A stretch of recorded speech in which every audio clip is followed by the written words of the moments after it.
gross. I'm just gonna be honest. I am fed up with political correctness.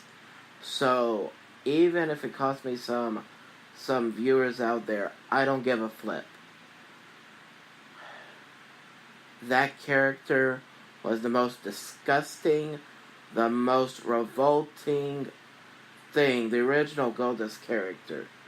The most disgusting, revolting thing I'd ever seen in my life.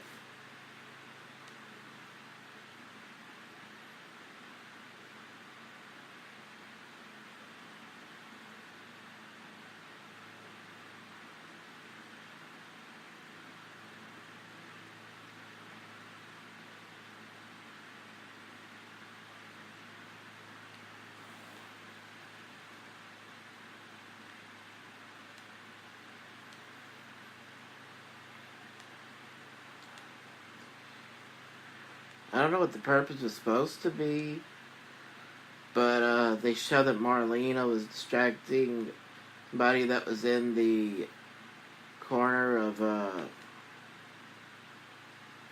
that's what actually supposed to be. Oh, I get it now. There this guy was, he was about to the Sultan, that's who he was. He was about to beat, I believe, Goldust with it, so Marlena came by to distract him.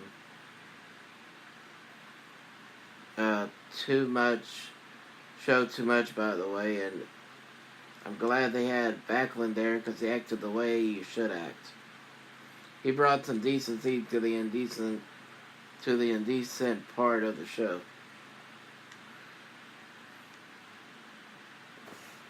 Let's see.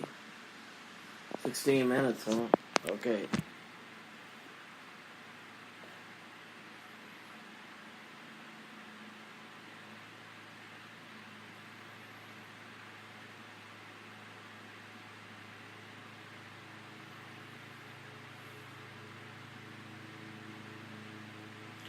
By the way, it was Bret Hart versus Vader. Yeah, it's going to be interesting to see.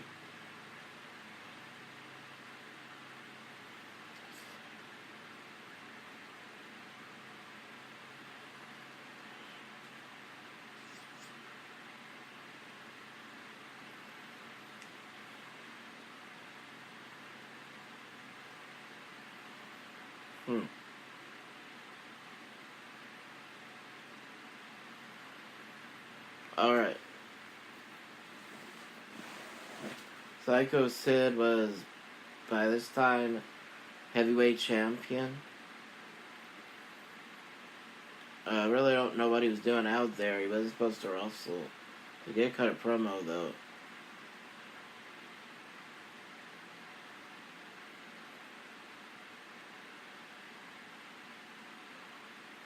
Jim Ross was conducting the interview. He said that Sid did not intimidated by anybody or any man. And he said, standing in here, right here, is what I consider a dying field.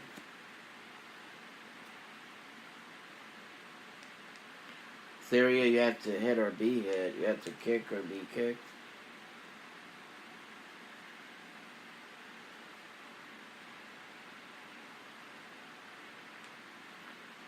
I gotta be honest. After hearing and actually seeing some of his old videos, no matter what promo he cut, no matter how good he looked, he was definitely given more than he deserved as far as talent goes.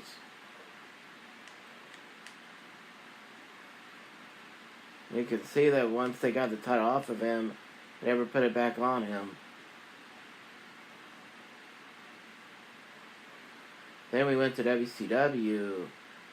He was heavyweight champion. That didn't last, and it took him at least a year or two.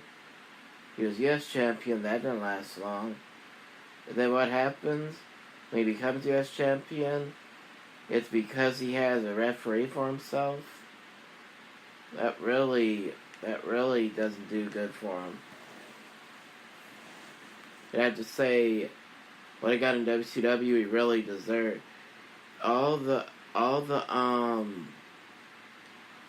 as bad as it looked, that serves him right for all the disrespect he showed people that came before him outside of the Colonel Parker who helped him with his first booking.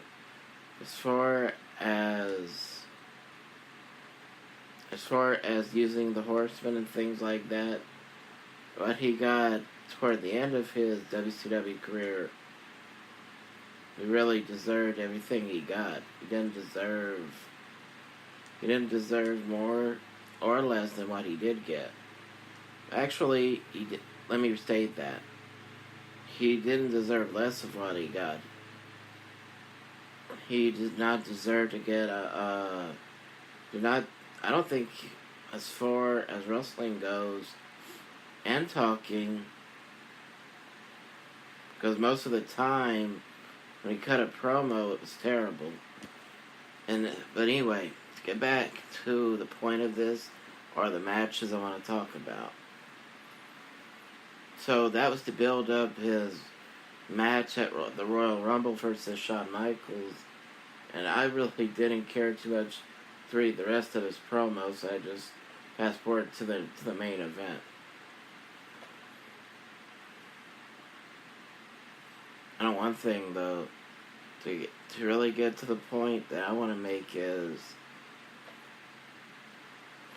when he was first given a shot to be a big deal in the WWF with Ted DiBiase as his manager, he fell flat in 5 seconds.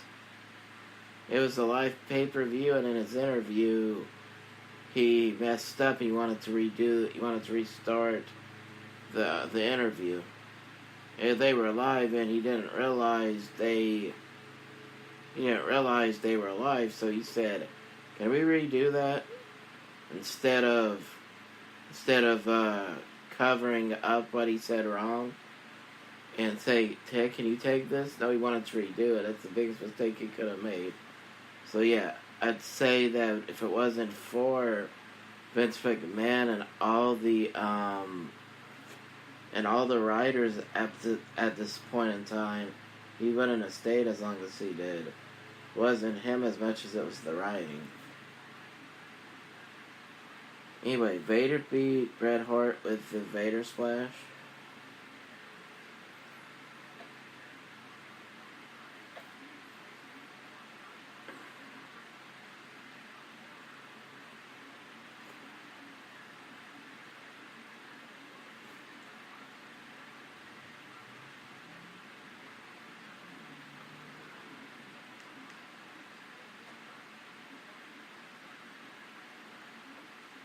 They said to Shawn how he didn't seem to be too unhappy about Bret Hart losing this close to the Royal Rumble.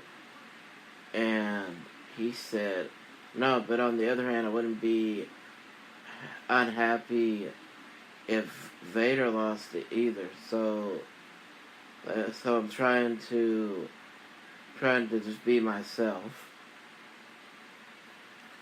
He said, that's what he said in a nutshell. "They're trying to be popular and trying to be a nice guy around here didn't get me anywhere.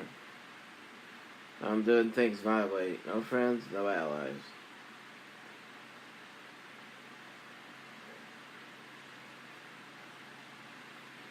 So he'll go one-on-one with The Undertaker.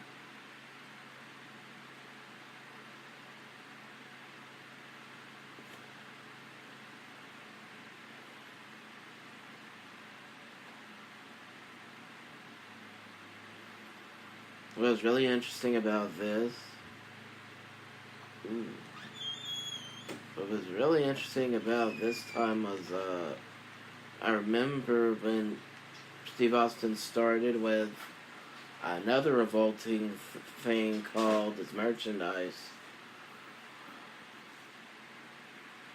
He was so over, they wanted to put the title on him right away, but fortunately Bret Hart spoke to him and he held off as long as he could so that he would be ready for the title. And he was the first person to have a long feud with Bret Hart. And it started, I think, I think was this year. But it started in 96. And I can't wait to talk about that in the 96 timeline.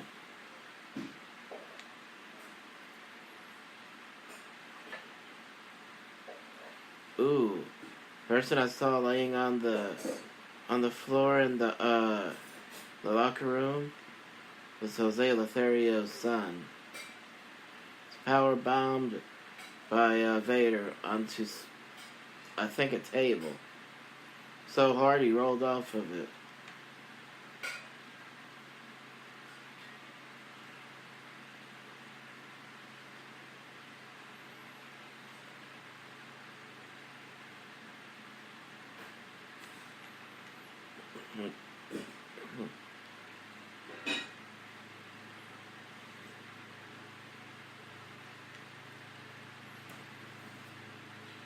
Ooh. There's several people were in the back checking on him, and they were asking for medics everywhere. Shawn Michaels yelled in the camera, like, somebody get me a medic. No, actually looked like he was fussing at Psycho Sid Vicious. So, gonna do at least 2 episodes right here. And then possibly talk about segment on here.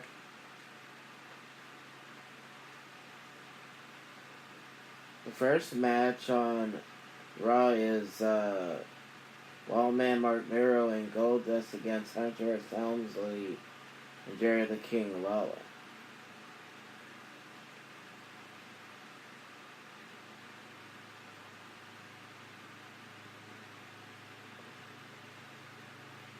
And I think Honky Tonk Man was the he had become a full-time member of the commentary team, so Vince wouldn't be by himself when Jerry Lawler had a match. So they welcomed him to the table again.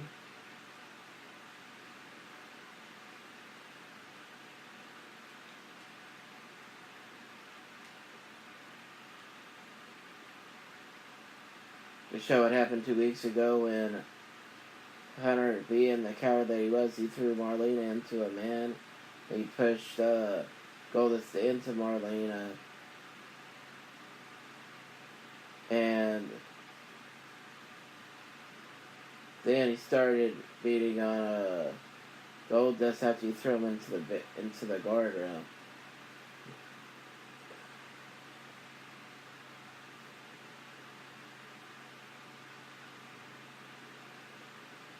What was great about this, Mark Miro and Sable being married at the time. Great to see. He was masculine, and to be honest with you, that was actually, I preferred seeing that. I liked Johnny B. Bad, but seeing as Johnny B. Bad was supposed to act like Little Richard because he resembled him, I really prefer this Wild Man gimmick because not only was he allowed to be more manly, he was with his wife on top of that, and that's really great to see.